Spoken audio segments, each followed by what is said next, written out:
Hello, my friends. Hello, and welcome once again to stately Vaughan Manor, where Roger and I have returned with a top 10 list. We've got a top 10 list for you today. The 10 best books that I read in 2024. The 10 best. This does not count rereads. These are all books that I read for the first time ever in 2024. And I read a lot of good stuff this year. A lot of good stuff, actually. But these books are the 10 best. So let's get right to it.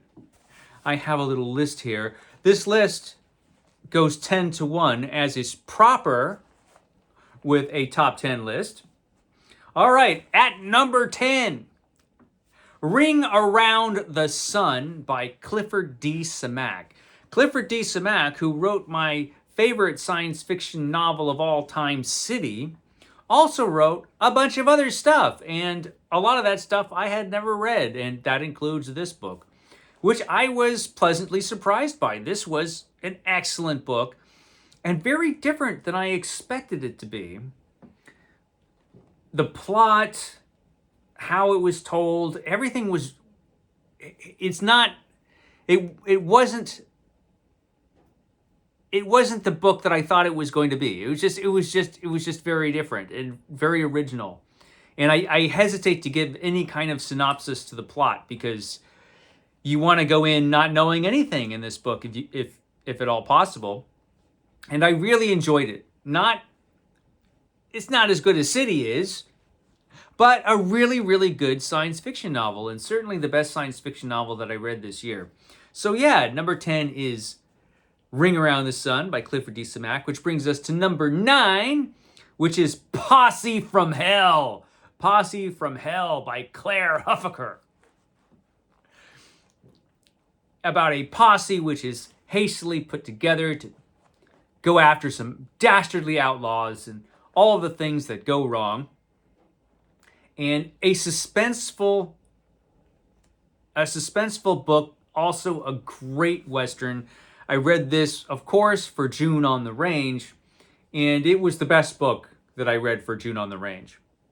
And I look forward to reading more of Huffaker's work. I have a couple other books by him, and I look forward to those because this book was just great. It's great. If you ever have a chance to read this, if you find a copy lying around, pick it up. They did make a film of this, but I haven't seen it. So I don't know if the film Posse from Hell was any good, but the book is really, really good. So that was number 9, which brings us to number 8, Shadow of the Smoking Mountain by Howard Andrew Jones. This is book 3 of the Henuvar series of sword and sorcery adventures. It's actually interconnected short stories that form the book, and all of the Henuvar books are like that. They have a plot, but it's told in these old style short sword and sorcery stories, and they're great. They're great. And this book was fantastic. Probably the best of the Henuvar books so far, I think. I thought of actually rating this higher because this is certainly the most fun I had reading any book this year. This book was a ton of fun. So I highly recommend it. I recommend all the Henuvar books. So yeah, that's number 8, which brings me to number 7. And actually, there are a lot of fantasy books on this top 10 list. Number 7 is Mythico Wood by Robert Holdstock, which I had been hearing about forever, and finally got around to reading. Again, another book that was very different than I expected it to be. This read, for a lot of it, more like a horror novel than a fantasy novel. It is a fantasy novel, but it kind of is a horror novel also. It's really interesting and really compelling. There are sequels to this book, which I probably won't read for a while because I don't own them and I'm still doing the 500 book challenge. But one of these days, I will reread this one and I will read the sequels because this book is excellent. So yeah, that was number 7, which brings us to number 6, The Scarlet Pimpernel by Baroness Orczy. I think that's how you pronounce her name, the Baroness Orczy. And The Scarlet Pimpernel, which was part of Roger's Cheap Old Book Club, the cheapest book club around. All the books for Roger's Cheap Old Book Club are available for free on Project Gutenberg. But I had a physical copy of this.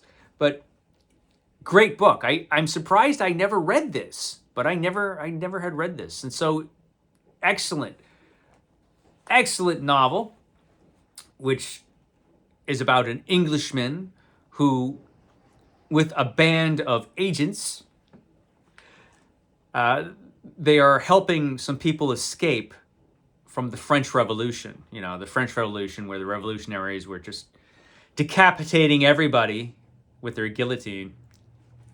And the Scarlet Pimpernel helps some people escape from that awfulness. And it's an excellent book, full of suspense and great characters. It was a really good book. I really enjoyed this one a lot. I knew it was going to be good, but it was even better than I thought it was going to be. So yeah, The Scarlet Pimpernel was number 6, which brings us to number 5, The Macabre Reader. The Macabre Reader, edited by Donald A. Wollheim. This is a fantastic paperback anthology of horror stories, an old anthology of horror stories. It's excellent. Great selection of horror stories. I did a video on this, actually, I think I did. Anyway, it's great. If you ever find this lying around, I highly recommend it. It was excellent. I read this for Horror Mayhem, and it was the best book I read for Horror Mayhem. And in fact, it was the best horror anything that I read all year. So great stuff. The Macabre Reader, which brings us to number 4, The Courts of Chaos by Roger Zelazny. This is book 5 in the Chronicles of Amber, and it's dynamite. It's great. So I read, how many books? 8 books of the Chronicles of Amber so far. I still have a couple yet to read, but they're wonderful. And I read this one, I think either in January or February. I can't remember, but it was fantastic. So I recommend all of these books, all of Roger Zelazny's The Chronicles of Amber. Just awesome stuff. I read this because I saw a video by Grammaticus. It was actually the first Grammaticus video I ever watched, where he talked about the Chronicles of Amber and how it was a shame that nobody was talking about the Chronicles of Amber. And he's right, it is a shame, because those books are awesome. And this was probably my favorite one so far, The Courts of Chaos, which brings me to number 3, which is another fantasy novel, The Broken Sword by Poul Anderson. The Broken Sword by Poul Anderson, which surprised me by being really a dark fantasy. I wasn't sure what to expect. I had heard that this book was influential and influenced Michael Moorcock when he was writing his Elric stories. And I could really see this. I could really see that, because this is a dark fantasy. It's excellent. Just a great novel. Certainly one of the best books I read this year. I was really impressed by it. If you've never read this book, read this book. It's really, really good. Which brings me to number 2. Number 2, and this was really close to being number 1. Another winner from Roger's Cheap Old Book Club. This is Typee by Herman Melville. Typee by Herman Melville. And this should not have been a surprise, because Herman Melville is a really, really great writer. And this is fantastic, which is a novel. It's fiction, but it's based very heavily on Herman Melville's own experiences. And you could really tell when you read it. It has such a sense of reality to it. It just seems so real when you're reading it. It's obvious that Herman Melville certainly knew what he was talking about, and that he was writing from his own experience.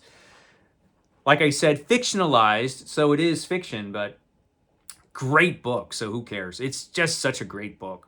and not one I hear too many people talking about for some reason. It could be because it's his first book, but for a first novel, it's really, really good. And it does that thing that Moby Dick did, where it really puts you into the world, that he's writing about.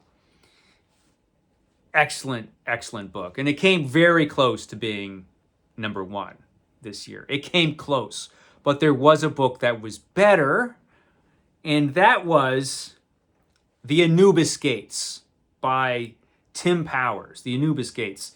This is a book that I had been intending to read since the 1990s.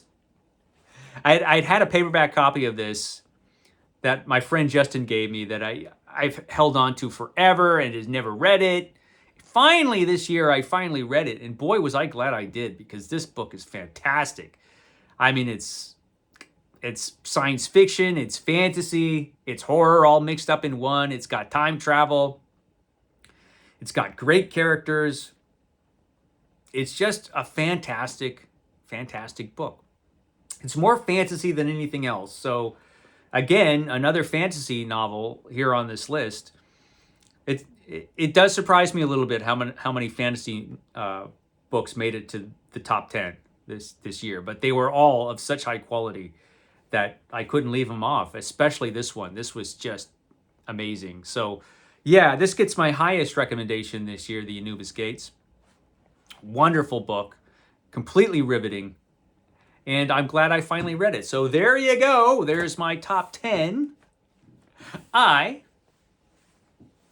will catch you next time.